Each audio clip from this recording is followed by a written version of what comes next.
তো কালকে ফ্রাইডে ছিল, দুপুরবেলা তো অনেক বেশি ঘুমিয়েছিলাম। তো ঘুম থেকে উঠে কিছুই ভালো লাগছিল না, আর আমি তো একা একা একদমই বসে থাকতে পছন্দ করি না। তো ঘুম থেকে উঠে আমি আমার আম্মুর এই রেড কালারের শাড়িটা বের করে নিলাম, আর অনেকদিন হয়েছে আমার শাড়ি পরা হয় না, যে কারণে ভাবছি আজকে যেহেতু বাসায় থাকবো তাই বাসায় বসে একটু ভালো সময় কাটাই। এইদিকে আমার আপু আমাকে ফোন দিয়েছিল বের হওয়ার জন্য, বাট আমি ওকে বললাম যে আমি এই ফ্রাইডেতে একটু রেস্ট করব, নেক্সট ফ্রাইডেতে বের হব। কারণ আমি ঠিক করেছি মাসের 4টা শুক্রবারের মধ্যে আমি 2 শুক্রবারে ঘুরবো, 2 শুক্রবারে রেস্ট করব, কারণ রেস্টও দরকার, ঘোরাও শরীরের জন্য দরকার। তারপর আমি একটু ডান্স করলাম, দেন অনেক বেশি ক্লান্ত লাগছিল। তো এখানে আমি লাস্ট কিছু ভিডিও ক্লিপ নিয়ে নিলাম।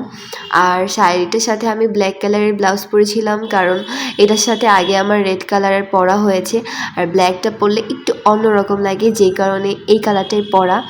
তো এখানে হচ্ছে আমি আমার সুন্দর সুন্দর ভিডিও করে নিলাম। এগুলো করতে করতে আমার ভীষণ ক্ষুধা লাগে, যে কারণে আমি 2টা বিস্কুট নিয়ে টিভি দেখছিলাম। আর টিভিতে সবসময় মুভি দিদি নাম্বার 1 আর কার্টুন দেখতেই বেশি ভালো লাগে। তো এই তো শুক্রবারের বিকালবেলা তো এভাবেই কাটলো। তো চলো দেখা হচ্ছে নেক্সট ব্লগে, সবাই ভালো থেকো, আমার জন্য দোয়া করো।